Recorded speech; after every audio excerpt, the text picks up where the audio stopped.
and I was chosen as a guest sewist for the Fabric Clicks monthly solid subscription box. It is a monthly subscription with 3 yards of fabric. Possibilities are endless. So let's open it. Okay, here we go.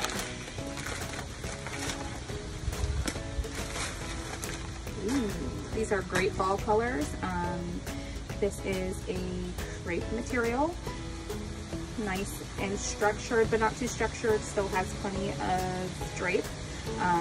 There is little horizontal stretch and, excuse me, little vertical stretch, plenty of horizontal stretch.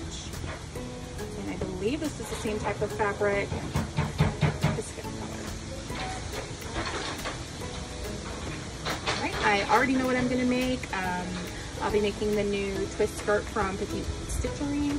I'm super excited. Here we go.